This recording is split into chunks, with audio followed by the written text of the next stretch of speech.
gbogbo ẹ̀yin olólùfẹ́ wa lórí kìyìn ẹ wò nílùú Ìbàdàn lónìí ilé ẹjọ́ mọ̀ dá ẹjọ́ tí ààrẹ Adams yẹn Ìbà Gani Adams tó pe olóyè Sunday Igboho.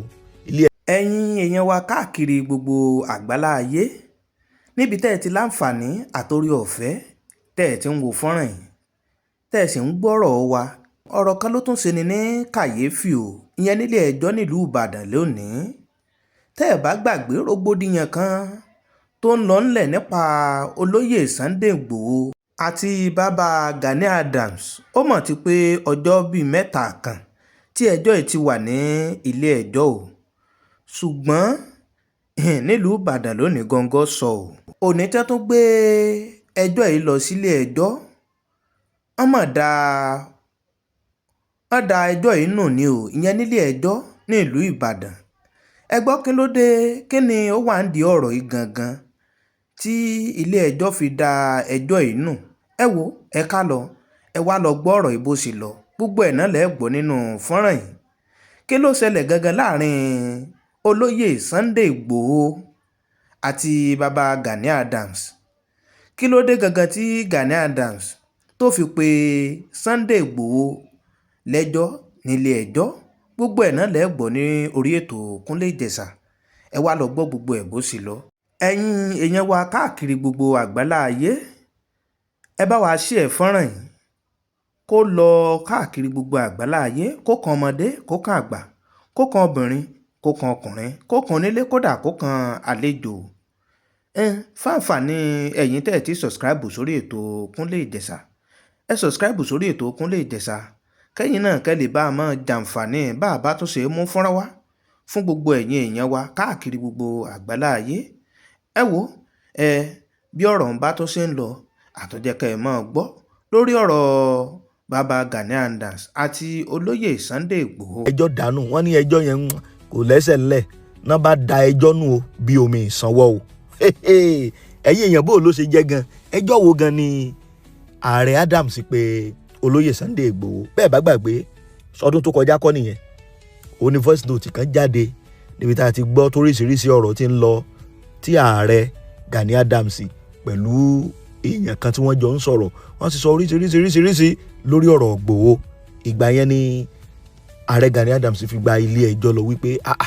bó ni voice note ṣe dé ọwọ́ olóyè Igboho pé wọ́n ti tẹ òfin lójúmọ́lẹ̀ pé privacy àwọn ni pé ọ̀rọ̀ táwọn ń sọ is a private talk láàrin àwọn àti èèyàn kan wípé fún díẹ̀ yìí olóyè Igboho ti tẹ òfin lójúmọ́lẹ̀ o náà bá gba ilé ẹjọ́ lọ bẹ́ẹ̀ bá sì gbàgbé ẹjọ́ ń ti wà nílé ẹjọ́ ó ti tó bí ìjọ́ mẹ́ta ṣùgbọ́n lónìí gangan nílé ẹjọ́ high court ìyẹn high court 15 nílùú Ìbàdàn ló gbé ìdájọ́ kalẹ̀ o níbi tí adájọ́ Justice Oti Adémọ́lá Salami tó ti gbé ìdájọ́ kalẹ̀ wípé ṣe rí ẹjọ́ tí ààrẹ ọ̀nà kakanfò pé olóyè Igboho lórí ẹ̀sùn ìbanilórúkọ jẹ́ pé wọ́n tún tap into private discussion wọn pẹ̀lú èèyàn kan pẹ́jọ́ yẹn kò lẹ́sẹ̀ ńlẹ̀ wọ́n ní gbogbo ìgbésẹ̀ tó yẹ kí wọ́n gbé affidavit tó yẹ kí wọ́n fi báàkì ọ̀rọ̀ wọn dì pé ààrẹ ò ṣe gbogbo ohun tó yẹ kó ṣe ṣùgbọ́n tó wá jẹ́ agbẹjọ́rò fún olóyè Igboho ṣá ìyẹn agbẹjọ́rò Síkírù Akínrelé òun ló wá fáìlì affidavit kan wípé ṣe gbogbo ohun tí wọ́n ń sọ yẹn kò sọ̀rọ̀ ńbẹ̀ o kódà nínú ẹjọ́ tí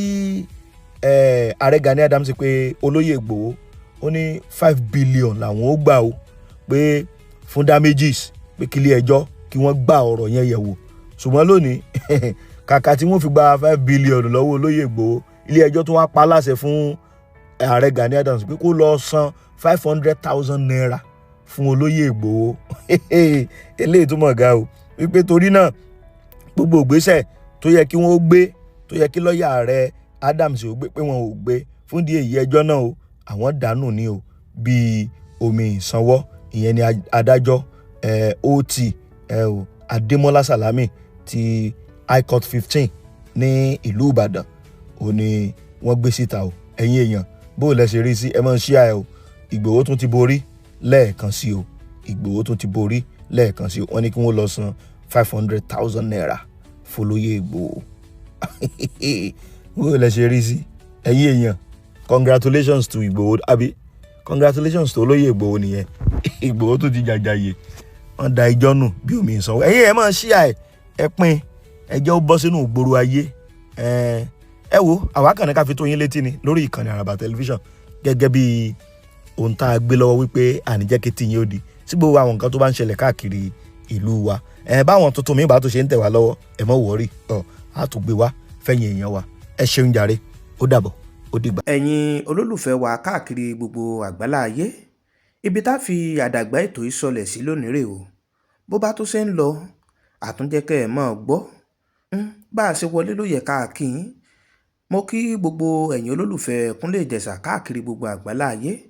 níbi tẹ́ ẹ ti láǹfààní àtòrí ọ̀fẹ́ tẹ́ ẹ ti ń gbọ́ wa. lágbára Ọlọ́run Elédùmarè, ojú tẹ́ ẹ fi ń wò wá ojú náà ò ní fọ́, etí tẹ́ ẹ fi ń gbọ́ wá etí náà ò ní dì. oréré etí gbogbo wa ò mọ̀ gbọ́ ò. fáfàní ẹ̀yin tẹ́ ẹ ti subscribe sórí ètò Kúnlé Ìjẹ̀ṣà, ẹ subscribe sórí ètò wa kẹ́yìn náà kẹ́ lè mọ jàǹfààní bá a bá tún ṣe mú fọ́nrán wá.